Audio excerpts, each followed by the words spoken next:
Hare Krishna,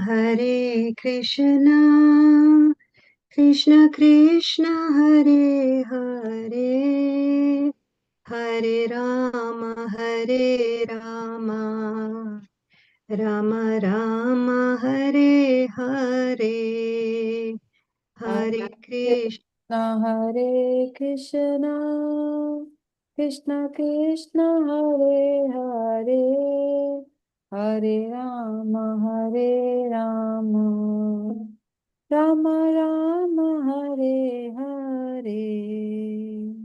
Hare Krishna, Krishna Krishna, Hare Hare, Hare Rama, Rama Rama, Hare Hare. Hare Krishna, Krishna Krishna, Hare Hare, Hare Rama, Rama Rama, Hare Hare. Hare Krishna, Krishna Krishna, Hare Hare, Hare Rama, Rama Rama, Hare Hare. Hare Krishna, Krishna Krishna, Hare Hare, Hare Rama, Rama Rama, Hare Hare. Hare Krishna, Krishna Krishna, Hare Hare, Hare Rama, Rama Rama, Hare Hare. Hare Krishna, Krishna Krishna, Hare Hare, Hare Rama, Rama Rama, Hare Hare. Thank you, Mataji. Hare Krishna. Thank you, Shri Mataji. Please accept my humble obeisances. All glories to Srila Prabhupada. Please Uh, accept mine. Thank you. Thank you, Mataji. Saroj Mataji, would you like to recite today in English? Because dear Devika, she is a bit unwell right now. So I would appreciate if you would like to recite in English. Is it okay with you? Hare Krishna. Sorry, are you talking to me? Yes, Mataji, please. Yes, I can. Yes. Okay, thank you so much. Thank you so much for that. So I'm going to announce now your name. So thank you for that. Hare Krishna, dear devotees. Please accept my humble obeisances. All glories to Srila Prabhupada. Today reciters are Jyoti Mataji will be reciting in Sanskrit and Saroj Mataji will be reciting in English from Canto 3, Chapter 31, verses 1 to 16. And at 8:40, Nikhil Prabhuji will be singing the bhajan Jaya Govind, Jaya Gopal, Keshav Madhav. And dear Inakshi will be doing the English translation of the bhajan. So Jyoti Mataji, whenever you're ready, can you please start with invocation 3 times? Thank you. Hare Krishna.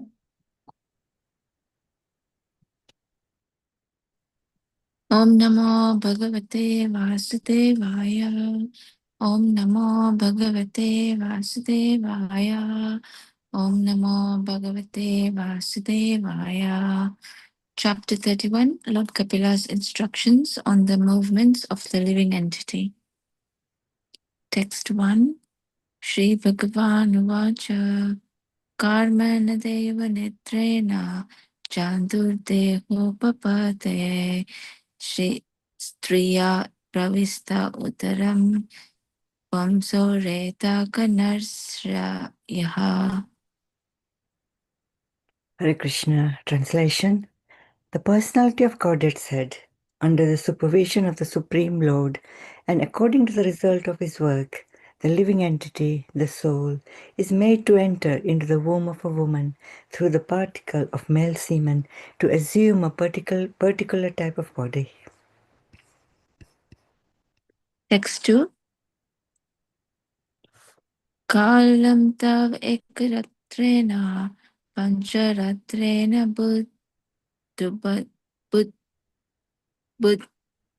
budbudam tasahena tu karkandu pesandam vatatam param. On the first night, the sperm and ovum mix, and on the 5th night, the mixture ferments into a bubble. On the 10th night, it develops into a foam like a plum, and after that, it gradually turns into a lump of flesh or an egg, as the case may be. Masena tu sirodvakyam bhavam grek adi anga vigraha naka lomasti charmani lingache trodaptavastribihi. In the course of a month, a head is formed, and at the end of 2 months, the hands, feet, and other limbs take shape. By the end of 3 months, the nails, fingers, toes, body hair, bones, and skin appear, as do the organ of generation and the other apertures in the body, namely the eyes, nostrils, ears, mouth, and anus. Text 4.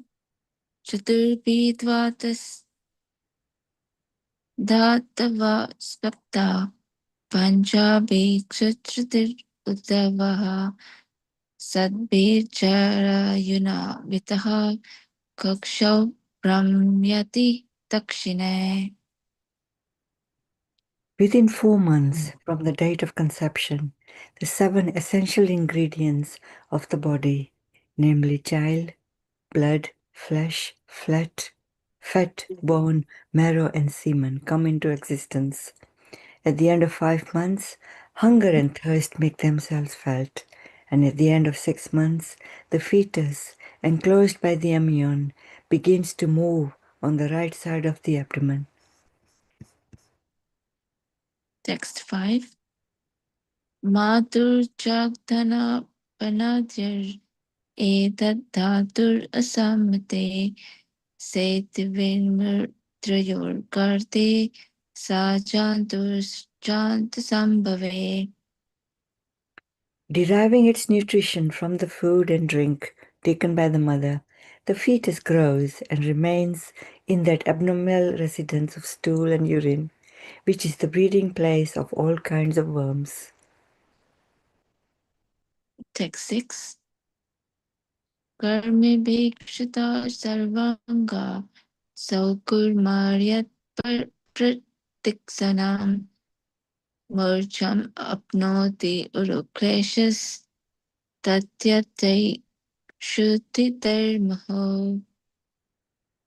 Bitten again and again all over the body by the hungry worms in the abdomen itself, the child suffers terrible agony because of his tenderness.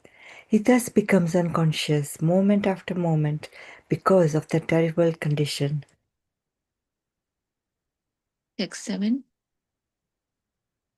Katu tikshnosvalavana ruksam ladhir ulpane matribhukte upas pistaha sarva kotita vedanaha.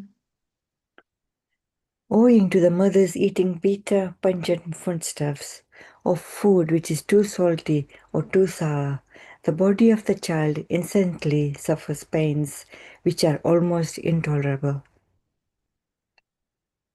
Text 8. Ulpena samritastasmin antrischa bahirarvitaha aste kritva sira kuksau bhagna prastha sirodharaha. Placed within the amnion and covered outside by the intestines, the child remains lying on one side of the abdomen. His head turns towards his belly and his back and neck arch like a bow. Text 9. akalpasvanga chestam yasakunta eva pranchare tatra labda smritabdaivata karma janma sadobhavam smarante gram anuchasvam dharma kinyama vidante. The child thus remains just like a bird in a cage, without freedom of movement. At that time, if the child is fortunate, he can remember all the troubles of his past 100 births, and he grieves wretchedly. What is the possibility of peace of mind in that condition? Text 10. Arabhya saptamanmasal labdha bodho vivekitaha mekatraste sati vade vestabhur eva sadaraha.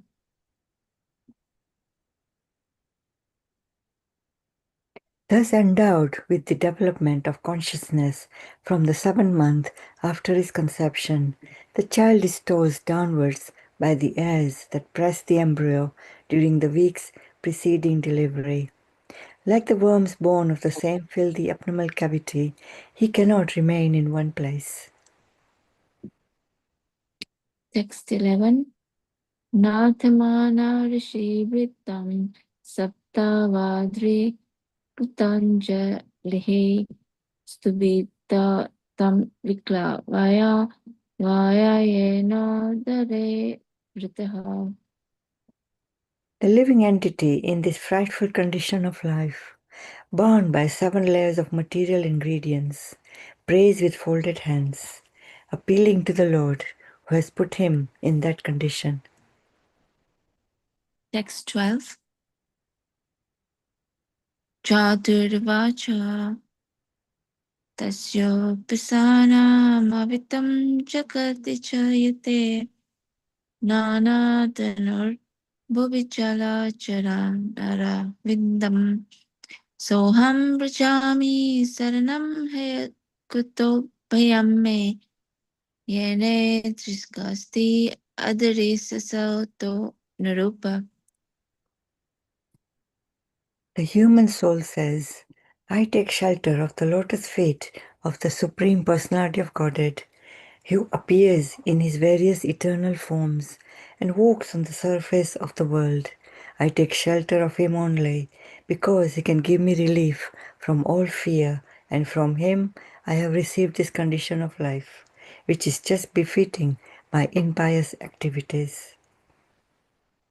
Text 13. Yastavastra bhatta iva karma bhira vritatam putendriya sayasma im avalambyamayam asti visuddham avikaram akhandibodham atapyamana hridaye vasitam namami. I, the pure soul, appearing now, bound by my activities, am lying in the womb of my mother by the arrangement of Maya. I offer my respectful obeisances unto him who is also here with me, but who is unaffected and changeless. He is unlimited, but he is perceived in the repentant heart. To him I offer my respectful obeisances. Text 14.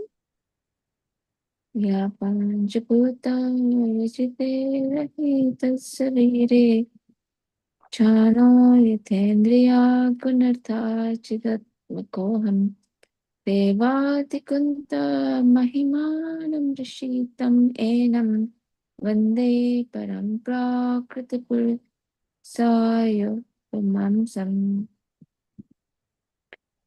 I am separated from the Supreme Lord because of my being in this material body, which is made of 5 elements, and therefore my qualities and senses are being misused, although I am essentially spiritual. Because the Supreme Personality of Godhead is transcendental to material nature and the living entities, because it is devoid of such a material body, and because he is always glorious in his spiritual qualities, I offer my obeisances unto him. Text 15. Yanmayurur gunakarmini pantanesmi samsarike paticharam tat abhisramena nastam sriti pranar ayampar pravit nalokam yuktya kayam adanura kramantrena. The human soul further prays. The living entity is put under the influence of material nature and continues a hard struggle for existence on the path of repeated birth and death. This conditional life is due to his forgetfulness of his relationship with the Supreme Personality of Godhead. Therefore, without the Lord's mercy, how can he again engage in the transcendental loving service of the Lord? Text 16.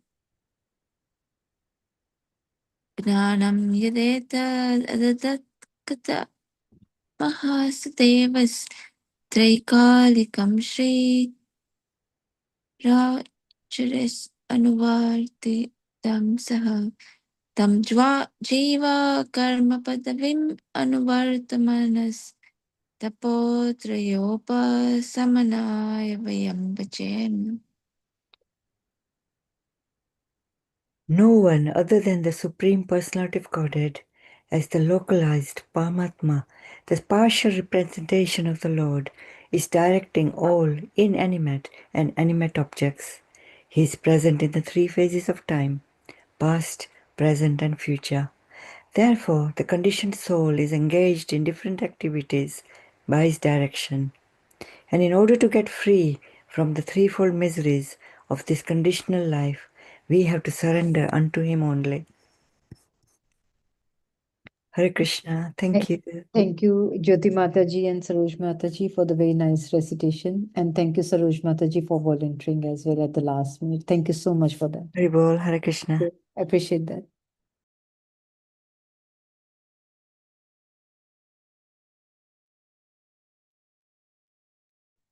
Jai Hare Krishna, thank you so much for the recital in Sanskrit and English. Thank you very much, so nicely recited. Hare Krishna, everyone. My name is Krishna Govinda Das. Welcome to today's chat class. Today is the 12th of July, 2026.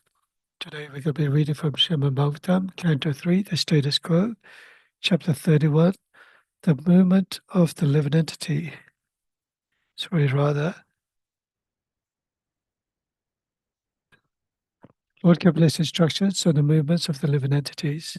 Yes, it's ongoing in conversations between Lord Kapila who is none other than Supreme Personality of Godhead, the Shakti Avatar, and to his dear mother, Devahuti, who is the daughter of Manu, Swambhava Manu.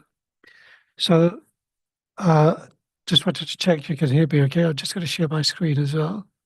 Yes, Prabhuji, we can hear you very well. Thank you. Good. Hare Thank Krishna. you. Thank you.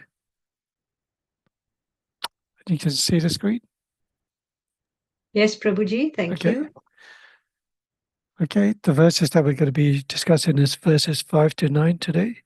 Om Namo Bhagavate Vasudevaya. Om Namo Bhagavate Vasudevaya. Om Namo Bhagavate Vasudevaya. Narayan Namaskritcham Naram Chaiva Narotanam Devim Saraswati Vyasam Tato Jayamudiraye Nashtaishva Bhadreshu Nitya Bhagavata Sevaya Bhagavata Mutam Shloke Bhakti Bhavati Nashtake. Okay, Canto 3, Chapter 31, verse 5. Matu Jagdana Panadye et had Tadurashpate Sateve Mutriyal Karte Sahajantu Jantu Sambhave.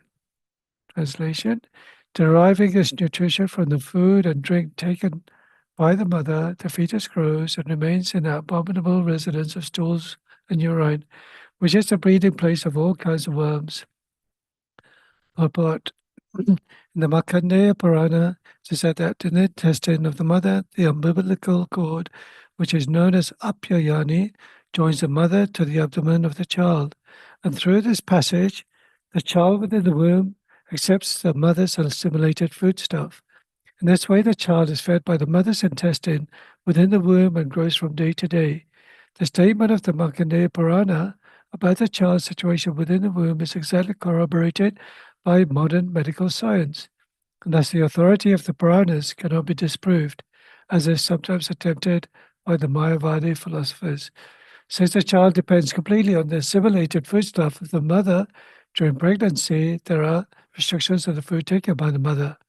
Too much salt, chili, onion, and similar food is forbidden for the pregnant mother because the child's body is too delicate and new for him to tolerate such pungent food. Restrictions and precautions to be taken by the pregnant mother, as enunciated in the Smriti scriptures of Vedic literature, are very useful. We can understand from the Vedic literature how much care is taken to beget a nice child in society. The Garbhadana ceremony before sexual intercourse was compulsory for persons in the higher grades of society, and it is very scientific. Other processes recommended in the Vedic literature during pregnancy are also very important. To take care of the child is the primary duty of the parents, because if such care is taken, society will be filled with a good population to maintain the peace and prosperity of the society, country, and human race. I'll recite the Mangalacharana prayers. Please to join in. Om Agyana Timrandasya Gyananjana Shalakaya Chakshurmanitam Yena Tashme Shri Gurave Namaha Shri Chaitanya Mano Bishtam Stapitam Yena Bhutale Swayam Rupakada Maya Tadati Swapatantikam Vandeham Shri Guru Shri Yutapadikamanam Shri Guru Vaishnavamscha Shri Rupam Sagarajatam Sagana Raghunatam Vitam Tam Sajivam Sadvaitam Savadutam Parijana Saitam Krishna Chaitanya Devam Shri Radha Krishna Padan Sagana Lalita Shri Vishakamitamscha He Krishna Karuna Sindhu Dinabandhu Jagapate Gopesha Gopika Kanta Radha Kanta Namostate Tapta Kanchana Gaurange Radhe Vrindavaneshwari Vishabhana Sate Devi Pranamami Hare Priye Mancha Kalpatarubhyascha Kripa Sindhubhyaiva cha Patitana Pavanebhyo Vaishnavebhyo Namo Namah Jai Shri Krishna Chaitanya Prabhu Nityananda Shri Advaita Gadadhar Shivasari Gaura Bhaktavinda Hare Krishna Krishna Krishna Hare Hare Hare Rama Rama Rama Hare Hare. Kindly seek the blessings of His Pachamasa, His Holiness Bhakti Churu Swami, Namo Vishnupadaya, Krishna Vishnu Bhutale, Srimate Bhakti Churu Swami Tinamane, and to His confirmed Acharya Srila Prabhupada, Namo Vishnupadaya, Krishna Vishnu Bhutale, Srimate Bhakti Vedanta Swami Tinamane, Namaste Saraswati Devi, Gauravani Pachayane, Nirvishesha Sunyavadi Pashachya Desatarane. Kindly seek all your blessings too, so that I can be given permission to speak on the wonderful glories and topics from the Srimad Bhagavatam. Let whatever I say may be pleasing, truthful, and beneficial, not only to myself, but to all of you. Translation for verse number 5. Deriving its nutrition from the food and drink taken by the mother, the fetus grows and remains an abominable residence of stools and urine, which is the breeding place of all kinds of worms. So the verses earlier on, it mentioned about how the semen goes from the father to the mother. As it sort of resides within the womb of the mother, it sort of starts building up its potential form as a young child in the womb. And during that pregnancy, as it develops all the different qualities of a baby: the skin, the nail, the hair, the eyes, the nose, the mouth. Slowly it's developing, and it develops the senses as well. And at this time, the umbilical cord going from the mother down to the child's navel, the nutrition, the food and the drink which the mother has been eating and drinking is supplied to the child for its benefit, for its healthy upkeeping and growing procedures. But at the same time, it mentions that the actual womb itself, the baby is inside the womb, which is covered with residents of stools and urine, and is constantly being bitten by all kinds of worms, and it's always constantly in anxiety, constantly in distress, constantly thinking about what it is that's happening And then verse next to this particular one, it mentions that the child remembers its past 100 lifetimes. Sometimes we're always anxious about understanding who we were in our last lifetime.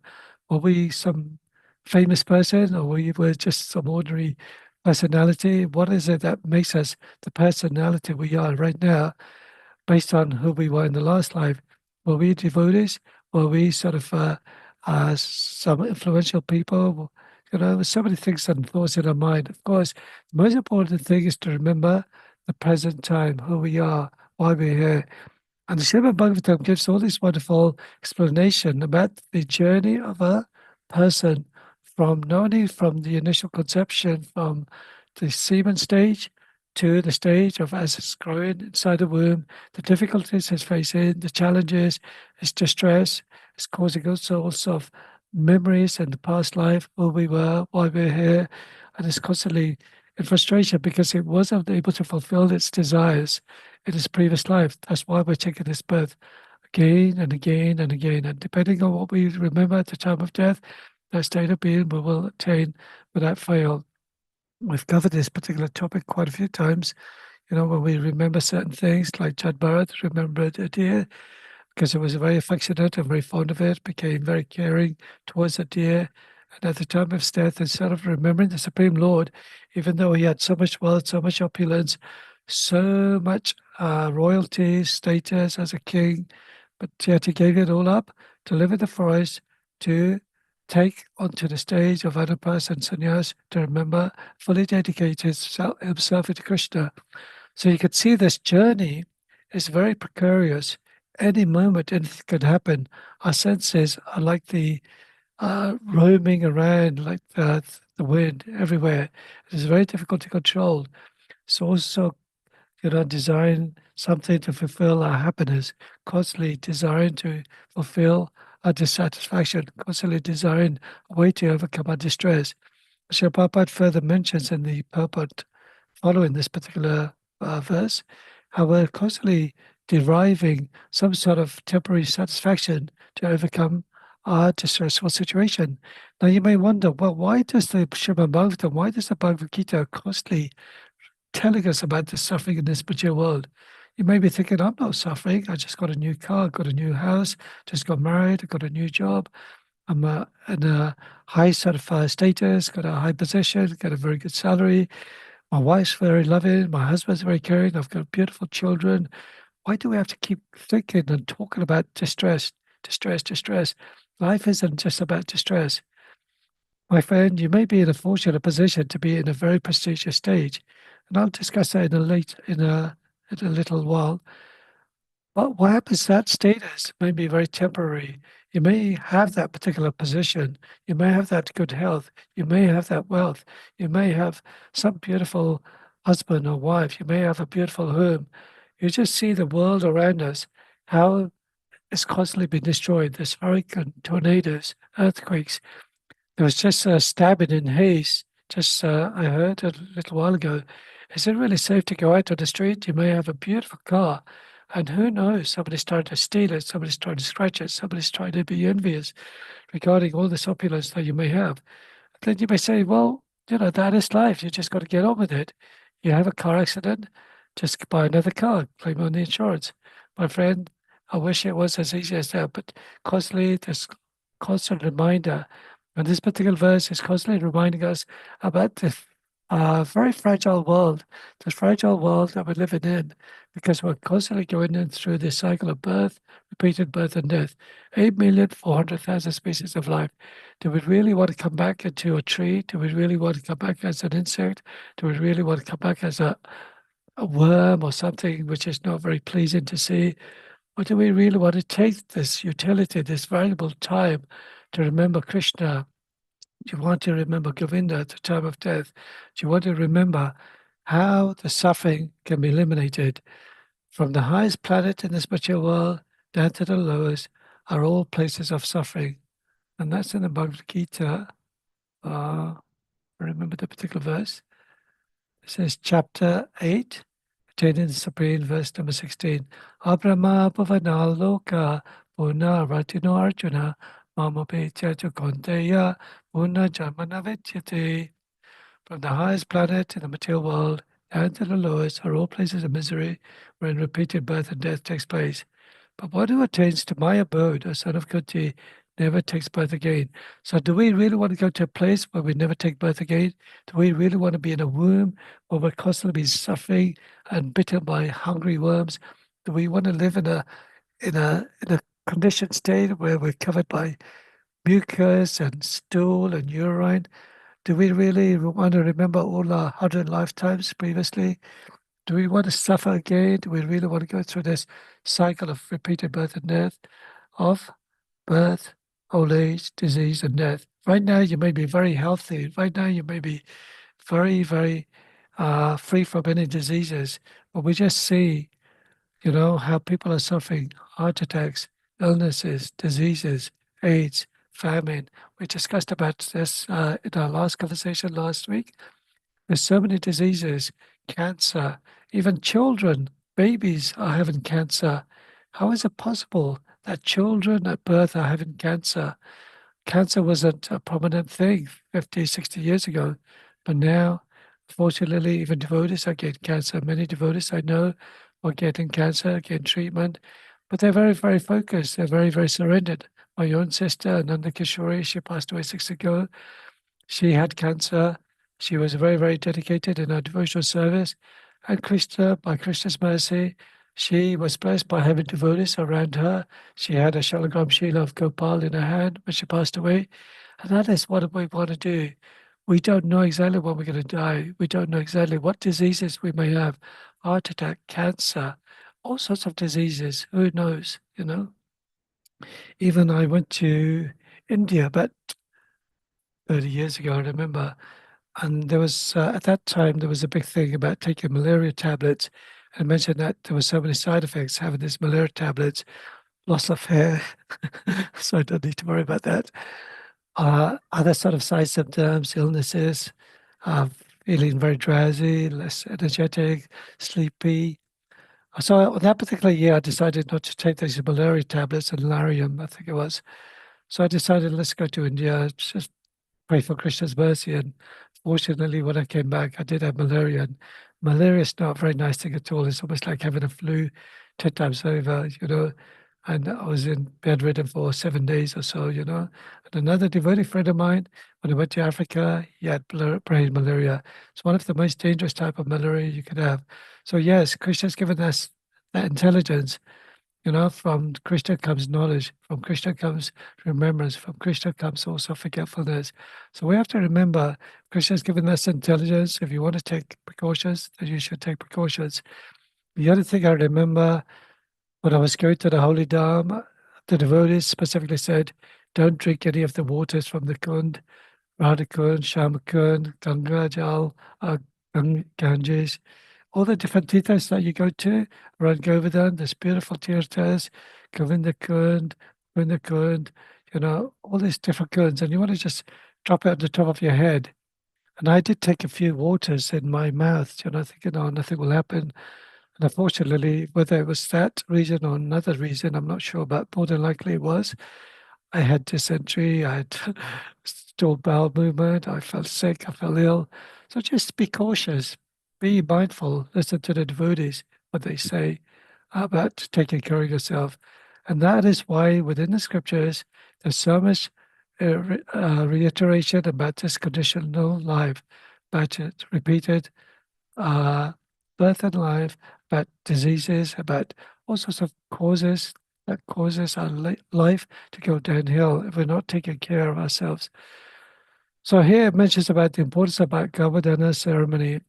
Now, Govardhana ceremony is a ceremony that's taken out not only before sexual intercourse, but also after conception of the child, after the child is born, when the child is at a certain age, at 3 months, 6 months, 1 year. There's important ceremonies. These are purificatory ceremonies that allows for the spiritual well-being of a child. If you do not take this samskaras prayer seriously, if you just think of it as some sort of hopscotch, sort of tradition, if you just think of it just some sort of pagan sort of ceremony, I'm afraid it's not the case, because even Lord Krishna, certain ceremonies, Mother Yashoda and Nanda Maharaj took in preference to ensure Krishna's safety and Balaram's safety. They took these seriously as well. Just like when all the demons were attacking Krishna, Mother Yashoda was so much in anxiety. Why are these demons constantly attacking Krishna? It's just a poor child. But Mother Yashoda doesn't understand that Krishna is the Supreme Personality of Godhead. And she was praying to all the demigods. My dear Lord Shiva, protect Krishna from the difficulties of any unwanted obstacles. Remove any inauspiciousness in his life. My dear Agnidev, my dear Indradev, my dear, she was praying to all the demigods to remove all the different unwanted difficulties that may be a cause of distress to Krishna himself. But of course, Krishna is the control of the Supreme Personality of Godhead. He's the control of the planets and the demigods. What is that beautiful verse? Bhaktaram yagya tapasam sarva loka maheswaram sridam sarva bhutanam gyatva santivrichati. One who is in full consciousness of being, knowing me to be the ultimate beneficiary of all sacrifices and austerities, the Supreme Lord of all the planets and the demigods, and the benefactor and well-wisher of all living entities, attains peace from the pangs of material misery. So if you know the Supreme Lord, it's the Supreme Lord of all the planets and the demigods, then surely you just take shelter of the Supreme Lord and nobody else. So just briefly, if it does have it on here, I'm not sure if it does, just see. Just quickly showing the different samskaras. Okay, just briefly, Garbhadhana's conception is the preconception rite. So the couple prays for a healthy, virtuous child. The idea is that even before conception, you chant 50 rounds, you allow yourself to have certain sweet rice, and that sweet rice is offered to the Supreme Lord, of course, and that actually helps the child or the nutrients from that sweet rice being absorbed by the male and transformed into the semen itself. Then the Pupsavanas ceremony, fetal protection, performed in the 3rd or 4th month of the pregnancy, involves prayers and specific herbs to ensure stable development of the fetus, prevent miscarriages. And there's other infancy samskaras as well. And also when the baby is born as well, when you cut the umbilical cord, there's certain prayers that you have to say when you cut the cord, if you do have the ability to cut the cord. There's certain food items that you give to the child as well. You feed it with a silver spoon as well. You recite certain prayers when the child is born. Myself and members of the family did this for our child, for Prahlad and Radhika when they were born. There's other prayers which are called the Jatakarma. These are the birth rituals which I've mentioned. These are conducted immediately after birth, before the umbilical cord is cut. The father welcomes the baby, whispers sacred mantras into the air, and feeds it tiny drop of honey and ghee for immunity and intellect. So Namakarana, this is a naming ceremony usually observed on the 11th or 12th day after the birth. Usually, if you have a spiritual authority, spiritual master, or spiritual family member, they give the child a particular name, but that name is given basically from the nakshatras as well. Normally, astrologer gives you the nakshatra of when the child was born, and depending on the letters, you give the child a name based on these first letters. Normally, giving a Krishna conscious child is so important. Just like Ajamil, he gave his child the name of Narayan. So who knows, you may become very attached to a child, and at the time of death, you'll call that Narayan, and you'll be saved by the Vishnudutas to prevent the Yamadutas attacking you.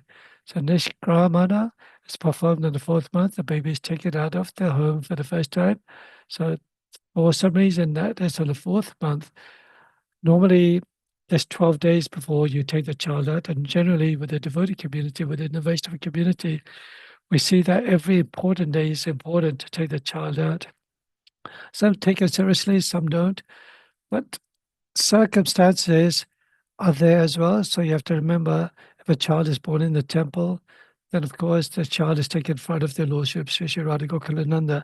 And if you're very, very fortunate, if you go to Nirvajadam, His Holiness Shivaram Swami would actually take the child and place the child right near Shri Radha Shabasunda, as I've witnessed myself with the children have been taken in the care of Shivaram Swami.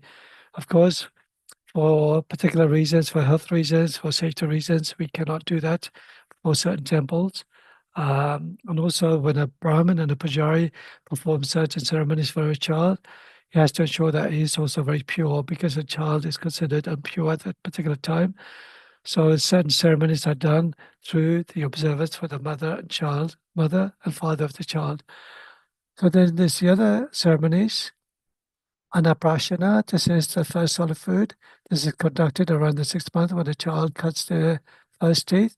Infant is first taste of solid food, typically cooked rice mixed with ghee or honey. So generally what happens is that at the temple, the sweet rice which is offered during Raj Bhoga, we normally keep that aside and we feed the children their first grain food, which is Mahaprasadam, which is offered to Krishna. And Krishna loves kheer, of course.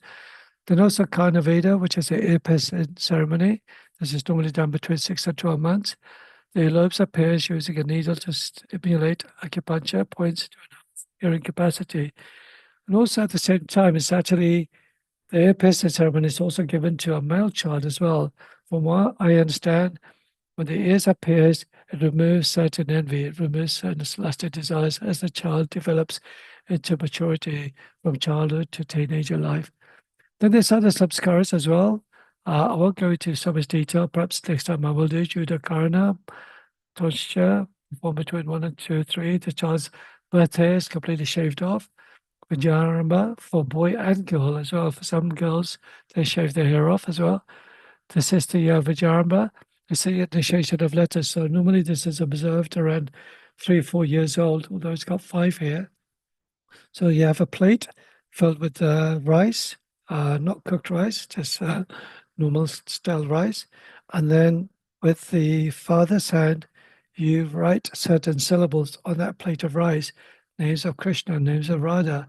So you develop the child's skills to write and think about Krishna and Radha all the time. Then, of course, there's the other stages when they're older, the Upanaya stage. They have a sacred thread ceremony, which is very popular, which is done in India. They're given a special mantra by a guru, a Gayatri mantra as well. And then there's other ceremonies as well, beginning the Vedic studies, Vadaramba, Kashanta, which is the transition from childhood to adulthood, 14 to 16 years old. Okay, hopefully that gives you a little idea of the different samskaras. But the important thing is remembering the Garbhadhana ceremonies is there before the ceremony of sexual intercourse. Remembering Krishna, reciting Krishna 100%. And even during conception, it is so important that as a child develops his senses, as a child develops his hearing ability, it's important to recite the Srimad Bhagavatam. The mother should recite the Srimad Bhagavatam, not just in the mind, but read it out loudly. Why is that very important? Because it says that it's like the way you throw a stone, a pebble in a lake or a little pond, you see the ripple effect of that stone. And that sort of ripple effect goes across the border and then it bounces back again. So it's said that whatever you speak, whatever you say, whatever you say, is actually reverberated 7 times into the atmosphere, into the aura atmosphere itself, and bounces back again. So if you say nice, beautiful prayers, recited the beautiful pastas, the beautiful glories, the Nama, Rupa, Lila form of the Supreme Personality of Godhead, and certainly that vibrates back again back into the originator. But on the other hand, if you say something which is not so pleasing, that is reflected back in our own, and then we develop ahankara. And according to this particular purport, Prabhupada is mentioned about Markandeya Purana. It said that it's explaining about the umbilical cord, how the nutrition is fed from the umbilical cord, which is called apyayani, and onto the abdomen of the child. And then that is also mentioned by modern medical science as well. So it just shows the comparison of what has been stated many thousands of years ago from the Markandeya Purana. It's also confirmed by medical science. Similarly, I was reading some article many years ago. They also mentioned about the child's ability to hear things as well while it's in the womb of the mother. And they've played different kind of musical instruments, and the child reacts in different ways. Soft classical music, the child is very calm and passive. Whereas if they play very heavy metal music, then the child is very, very agitated and upset in this sort of anxiety feeling of the senses of hearing this very loud, unpleasant music. So the more you listen to music while the child is in the womb is so important. Why is it important? Because the parents' primary care is to take care of the children itself. When you take care of the children, the child becomes educated in the same way that the parents have brought them up, the same way the special teachers have brought them up, the devotee community. And that way, they develop their skills and knowledge of loving, caring, sharing, and bringing one closer to the Supreme Personality of Godhead. It's not just a matter of our own family. We have to develop that kind nature within our community. We want this society in a way that is peaceful. We want society which is developing our need to serve Krishna, the devotees, the community. And when we do that, certainly our human race will be better. There'll be no unnecessary friction, tension between one nation and another nation, pointing missiles at each other, fighting over trivial things, our culture, our beliefs, your gender, our gender. We just surrender to the Supreme Personality of Godhead by taking care of our children, then certainly our society will live in a more prosperous, more happy, in a mode of goodness society as well. Now, text 6. Klimbihi Shata Savanga Shoko Maryak Pratikshanam Murchang Apnote Uru Kleshas Tatra Yek Shodite Moho. Bitten again and again all over the body by the hungry worms in the abdomen itself, the child suffers terrible agony because of his tenderness, thus becomes unconscious moment after moment because of the terrible condition. Purport by His Divine Grace, Srila Prabhupada, the miserable condition of material existence is not only felt when we come out of the womb of the mother, but is also present within the womb. Miserable life begins from the moment the living entity begins to contact his material body. Fortunately, we forget this experience and do not take the miseries of birth very seriously. Bhagavad Gita, therefore, it is specifically mentioned that one should be very alert to understand the specific difficulties of birth and death. Just as during the formation of this body, we have to pass through so many difficulties within the womb of the mother. At the time of death, there are also many difficulties. As described in the previous chapter, one has to transmigrate from one body to another. The transmigration into the bodies of dogs and hogs is especially miserable. But despite such miserable conditions, due to the spell of Maya, we forget everything and become enamored by the present so-called happiness, which is described as actually no more than a counteraction of distress. So I'll just quickly have a look at my notes because I just want to make sure I've covered everything from the previous verse. So this particular verse, it mentions about how the material life, when the child's inside the womb is already suffering, the hungry worms are constantly beating it, eating it away. So of course the child's body, the skin is very tender, and it becomes unconscious moment after moment due to this terrible condition. And as we begin our birth, as we grow up in our childhood life, many of you probably remember how our own childhood life, we used to compare ourselves to other children. The children used to have nice toys, nice clothes, nice sort of facilities. They used to be picked up in a beautiful car, where there was rain, sunny, and we had to walk home. We didn't have much money to buy food. We wore given children our clothes, which were worn by our own brothers or even our own sisters as well. But that is the way life is. Now, what is it that we want in our life? It's actually explained by Queen Kunti herself that sometimes we want certain things in our life, but this only causes unhappiness. And what are those 4 things? We sort of want to have Janma in a high birth. We'll all design a high birth. We all want to live in a prestigious family. We want to show our high status. We want to show off to our neighbors, our friends, our family, our colleagues, wherever it may be. We want that status. We want to be influencers. We want to be great preachers, great at everything, you know. But of course, from a material point of view, I'm talking about we want to show off and become something better than what we are. We also want Ashwarya. We want wealth. We want prestige. We want recognition. When we want wealth, then all our miseries, we think that is over. Certain things that we worry about buying, certain things that we want to buy a ticket to go to India, which is the best price? Is this the cheapest? Is it a good flight? Does it give food? Do we have to book a seat ticket? Everything costs money. And when we have Ashwarya, we don't think about it twice. I've known people who buy a first class ticket, they don't care. I've got the money. What does it matter? You know, I've got a first class ticket. And we want that wealth. We want that. When we have wealth, we have strength. We have power that comes with it. I've known people who sort of flock around people who are very rich, you know, because they think they may get a bit of their wealth. And sadly, it happens even at the temple. You see Paul Parayujan Prabhu or some devotee cleaning the shoe room, cleaning the toilet, 4 o'clock in the morning.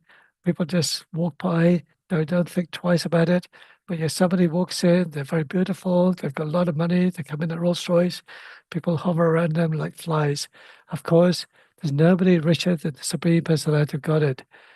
Why is that? Because he's married to millions and millions of Lakshmi Devis. And who is Lakshmi Devi? Lakshmi Devi is the goddess of fortune, the bearer of good fortune, wealth, prestige, happiness, prosperity. When you have Lakshmi Devi in your home, there's always got to be happiness. There's always got to be prestige. The Supreme Lord, in his 6 opulences, strength, fame, beauty, opulence, renunciation, wisdom, he has all of this, you know. And if we surrender to Krishna, we realize that why do we need to have any wealth at all? Because Krishna is providing everything from the tiny little ant to the mighty elephant. He provides the sun, he provides the rain, provides the air that we breathe in, provides the food that is given on a plate. Maybe not as prestigious as a 5-star restaurant, but if we offer it to Krishna, if one offers me with love and devotion, leaf flower free to water, I shall accept it. Patra Pashva Phalam Toyam Yume Bhakti Prayajati Tadamam Bhakti Upapritam Shnami Prayatmana. So you just offer that food. Why is it important? Because the devotees of the Lord are released from all kinds of sinful reactions, because they eat food which is first offered for sacrifice.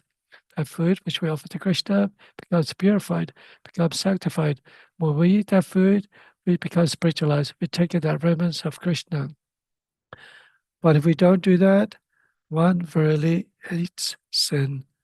So we have to be ensuring that whatever we drink, whatever we eat, whatever we offer, whatever we give away, whatever austerities we perform, do that as an offering to the Supreme Lord. Now the third one is the first prestigious stage that we want is Shruta, scholarship. We want knowledge. We want some sort of education. We want some sort of lots of medals, some sort of recognition. This PhD, that PhD, this degree, that degree, everything. We want it on a big medal. We want it on a platform. Posters everywhere to say that we've got this prestigious status. When we have knowledge, when we have scholarship, people want to recognize us, they give some sort of priority to us, they give some sort of respect to us, they want some sort of recognition that we will give them something in return. The last one is similar to the second one, Ashwarya, is Shri. When you're very beautiful, with beauty comes power. Just like in the Bhagavad Gita, it mentions in the Srimad Bhagavatam, it mentions that even a woman, when she raises her eyebrows, it brings even the most strongest man down to their knees, the most powerful man down to their knees, because they see a beautiful woman, they get attracted to a beautiful woman, they see of a bodily sort of nature, they want attraction because they have that lusty desire.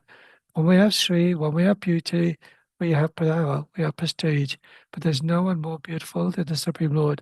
And last week I mentioned about sometimes that lust is so strong that when we transform it into love, when we see something very beautiful, something attractive, and it's difficult to control our mind, control our senses, we just try our best. There's no one more beautiful than Srimati Radharani. There's no one more beautiful than Sita Devi. When we see that beauty, that portion of beauty is only just a tiny particle of the Supreme Lord. Know that of all opulent, beautiful, glorious creations spring but from a spark of my splendor. And you see the mighty ocean, you see the beautiful mountain, you see the beautiful sky, the surrounding, the earth, all the beautiful necessities that the Supreme Lord has provided, the different variety of fruits, vegetables, herbs, different spices, everything that we can see, that comes from just a spark of the Supreme Lord. When we see a beautiful woman, it's only just a tiny fragment or portion of the Supreme Lord's beauty. And how is beautiful the Supreme Lord is so far difficult to imagine. All we can do is meditate on the Supreme Lord's lotus feet. When we meditate on the Supreme Lord, as we mentioned, it wipes away mountains of sins that's accumulated in the mind, life after life. So this prayer by Queen Kunti, if I quickly share it with you, is from chapter, something wrong with my computer. It's from Canto 1, Creation, chapter 8. Those who've been following the chant prayers for many years may have come across this particular chapter already. Prayers by Queen Kunti and Brushing saved. For time, I will read the Sanskrit. She says, "My Lord, your Lordship can easily be approached, but only by those who are materially exhausted. One who is on the path of material progress, trying to improve himself with respectable parentage, great opulence, high education, and bodily beauty cannot approach you with sincere feeling."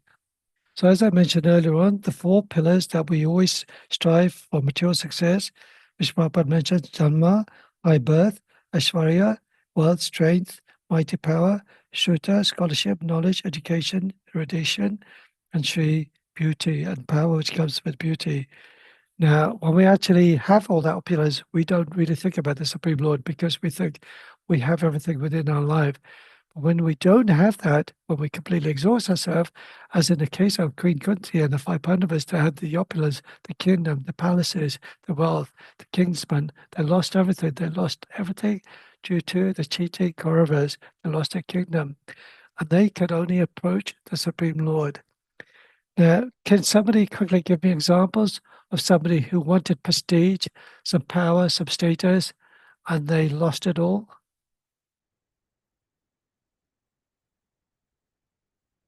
Okay, just for time. Hiranyakashipu, he wanted wealth, he wanted prestige, he wanted power, he wanted to become the Supreme Lord. And by performing tapasya, Lord Brahma granted him wishes. He can neither be killed in the day, the night, the earth, the sky, the land, the sea, by any human beings, by any mortals or whatever. But yet, because of his offenses to Prahlad Maharaj, Hiranyakashipu came and tore him apart to thousands and thousands of pieces. Who else wanted all this prestige? Was Ravan. Ravan? Yes, well done. Ravan. He wanted prestige. He wanted to enjoy Sita Devi. He had that lust and desire to enjoy Sita Devi.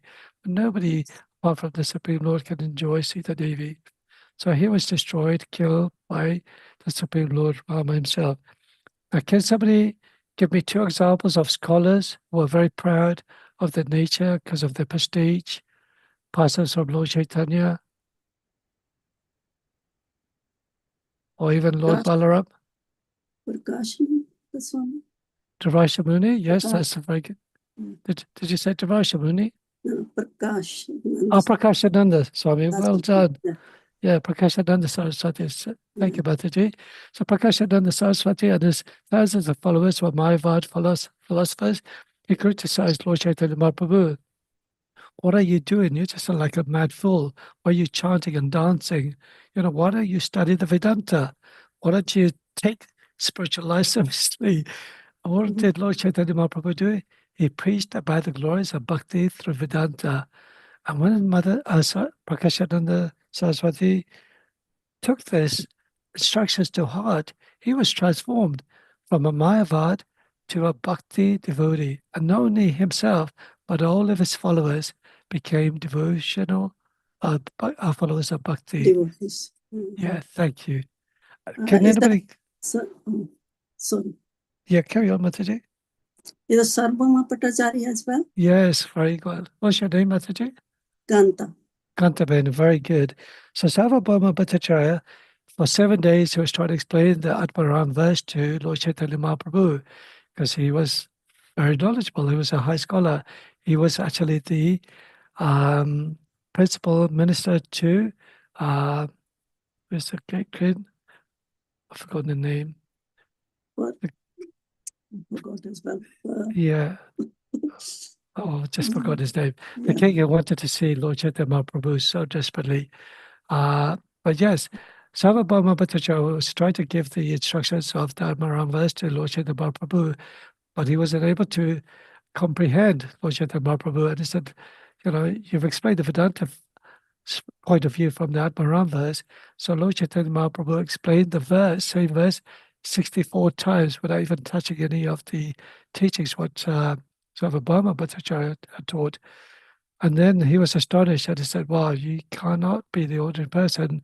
That night, he had a dream of the Sadbhuja form, which showed the Supreme Personality of Godhead, showing the two-armed form of Lord Krishna, two-armed form of Lord Ramachandra, the two-armed form of Lord Chaitanya Mahaprabhu.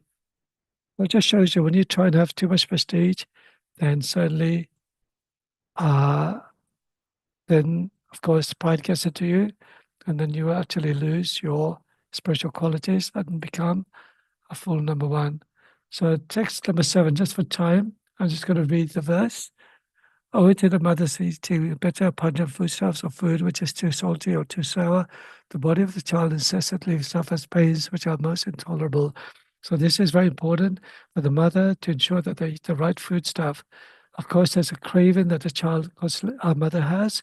So they have to be careful, because whatever food that you eat, and of course you eat food which is offered to the Lord, which I explained, then the child also becomes spiritually purified. The water that you offer, the food that you eat, you give it to the child. And of course, in the Bhagavad Gita mentions about food which is very old, putrid, and very dry and tasteless. It's like in the mode of ignorance, food which is very salty, which is sour, which is too bitter, which is too spicy. It's in the mode of passion, and food which is very pungent, which is very wholesome, very pleasing and satisfying. It's in the mode of goodness. So you have to be careful. And these are just not stories just to control people's life, to control the mother, but it's also for their own spiritual benefit as well. Text 8. Placed where they are munion and covered outside by the intestines, the child remains lying on the side, on one side of the abdomen, set turned towards his belly, his back and neck arched like a bow. Text 9. The child thus remains just like a bird in a cage without freedom of movement. That time, if the child is unfortunate, he can remember all the troubles of his past 100 births and grieves wretchedly. What is the possibility of peace of mind in that condition? So just quickly, I'm just going to share the prayers of King Kulasheka. So King Kulasheka was a wonderful personality. He was a Raja Rishi. He was a Rishi also in the form of a king as well, who gave piety to his kingdom.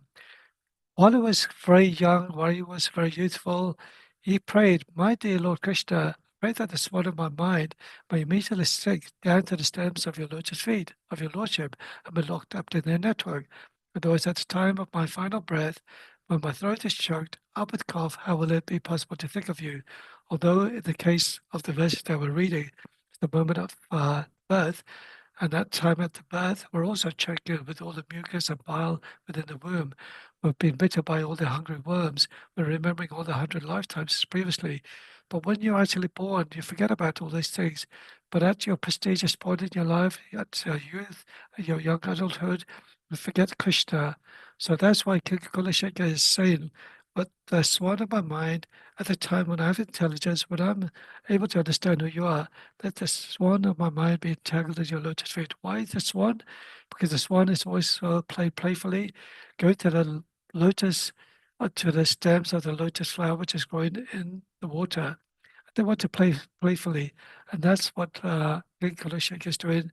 Let me just focus on your lotus feet. Because what will happen at the time of death? There'll be mucus, there'll be pile. I would have cancer, I would have AIDS, I would have some disease, I would have a heart attack. My intelligence will be gone. Parkinson's diseases, neuron disease, hundreds of diseases that are there that don't allow you to think properly in a Krishna conscious or intelligent way. My daughter works in the hospital. She's saying that some of the patients she deals with, they lose their memories, they shout, they scream, they say horrible words to the patients and other staff.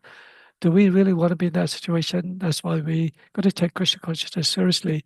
Not just because of freeing ourselves from birth and death, take up Krishna consciousness because you have attraction, you have love, you have bhakti. So we have to go through this stage, Shraddha, Anatta, Nivriti, to the stage of Bhava Bhakti, to the stage of Prema Bhakti, the 9 steps of Yoga Ladder. When we come to Prema Bhakti, even then we can fall down because we can have pride. So we have to be very careful. There are some other verses I wanted to mention, but just for time, I think I've gone past my deadline. Otherwise, I won't be able to speak next week. I'll pass it over to the speakers. I have to apologize. I have to leave now. So if I pass it over to the devotees in charge of the singing of the prayers for tonight, if that's okay, please forgive me for my offenses. Vanchakapatarisya, Kipasindhivyevacha, Patitanam Pavanebhyo, Vaishnavebhyo, Namo Namaha. Thank you very much, Prabhuji, for the very nice class as always. Prabhuji, would you be able to share the lyrics of the bhajan, please, Okay, I could before share. you go? Yep, sure. What was the verse? Yes, it's called Jaya Govinda, Jaya Gopala, Keshava Madhava. So Govinda Jai Gopal, yeah? Jaya Govinda, Jaya Gopala, Keshava Madhava.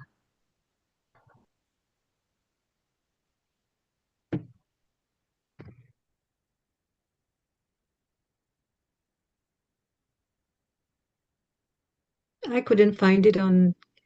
Yeah, it looks like one of those songs we may have to search Yeah, on Nikhil line. Prabhu has shared it, the link. Is it? Okay. Yeah, Thanks, so Nikhil. in the chat box, maybe I can make Nikhil Prabhu a host and he can share the verses on the screen. Is that Oh, okay, Nikhil Prabhu? here it is. It did come under Jai Govinda. Yeah, that's the one. Jai Govinda, Jai Gopala, Keshava Madhava. Yes, perfect. Are you okay to That's- share the screen? That's Nikhil? fine. Yeah, if you need to leave for a while, I'll share it. Is that okay? Sorry about this. I just got some things I need to prepare. I'll make you the co-host, Nikhil Prabhu. Okay. And I'll stop sharing. Yeah. Thank you, everyone.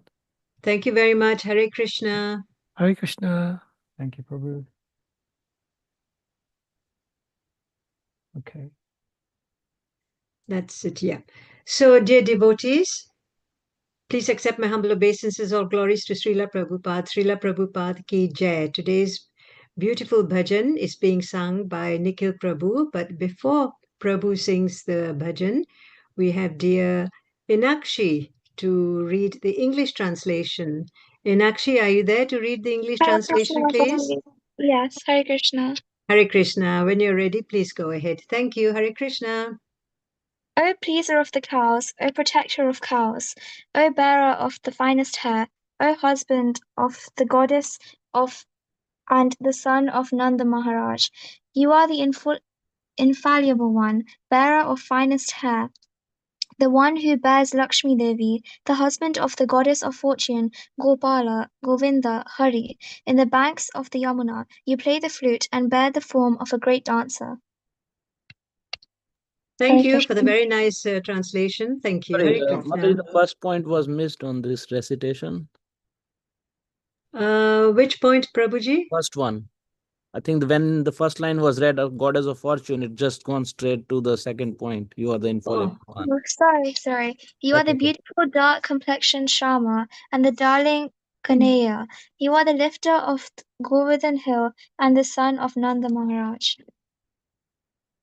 Thank you. Very nice. Thank you. Hare Krishna. Okay, over to you, Nikhil Prabhuji. Hare Krishna. Hare Krishna, thank you.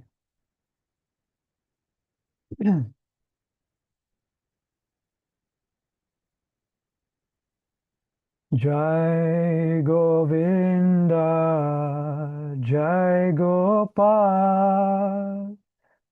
Keshava Madhava Dina Dayal. Jai Govinda, Jai Gopal, Keshava Madhava Dina Dayal. Dina Dayal Prabhu, Dina Dayal, Dina Dayal Prabhu, Dina Dayal. Dina Dayal Prabhu, Dina Dayal, Dina Dayal Prabhu, Dina Dayal. Shyama Sundara Kanayalal, Girivardhari Nandadulal.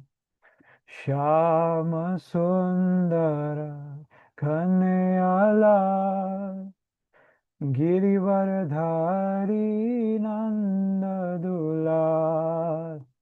Jai Govinda, Jai Gopal, Keshava Madhava Dina Dayal. Jai Govinda, Jai Gopal, Keshava Madhava Dina Dayal. Achyuta Keshava Sridhara Madhava Gopala Govinda Hari. Achyuta Keshava Sridhara Madhava Gopala Govinda Hari. Yamuna Purina me Vamsi Bajawe Natavara Veshadhari. Yamuna Purina me Vamsi Bajawe Natavara Veshadhari. Jai Govinda, Jai Gopal, Keshava Madhava Dina Dayal. Jai Govinda, Jai Gopal, Keshava Madhava Dina Dayal. Hare Krishna, Hare Krishna, Krishna Krishna, Hare Hare, Hare Rama, Hare Rama, Rama Rama, Hare Hare. Hare Krishna, Hare Krishna, Krishna Krishna, Hare Hare, Hare Rama, Hare Rama, Rama Rama, Hare Hare. Hare Krishna, Hare Krishna, Krishna Krishna, Hare Hare, Hare Rama, Hare Rama, Rama Rama, Hare Hare. Srila Prabhupada ki jai, Gaur Premanande, Hari Hari Bol. Thank you. Hari Hare Hari Krishna. Bol. Prabhuji, that was absolutely beautiful. Beautiful bhajan and beautiful singing. Thank you so much. Thank Let's you. all unmute and say three loud Hari Bols to Prabhuji for the Hari nice Bol, Bol. Hari Bol. Hari Bol, Bol. Hari Bol, Hari Bol. Haribol. Okay, Hare thank you Krishna. very much. So, dear devotees, we've come to the end of today's Chad session. I'm sorry that Krishna Govinda Prabhuji had to leave early, so there was no time for any reflections or questions. So let's all put our hands together and say the Vaishnav prayer. Panchakal Yascha kripa sindhu bhyeva cha पतितानां पावनेभ्यो वैष्णवेभ्यो Vaishnavebhyo Namo Namaha. Anantakoti Vaishnavrinda ki Jai. Jai. Srila Prabhupada ki Jai. Jai. Srimad Bhagavatam ki Jai. Glories, all glories, all glories to the assembled devotees. Hare Hare Krishna. Hare Krishna. Thank you very much, Thank you so everyone. much. Hare Krishna. Hare Krishna. Thank you, Mother. Thank you.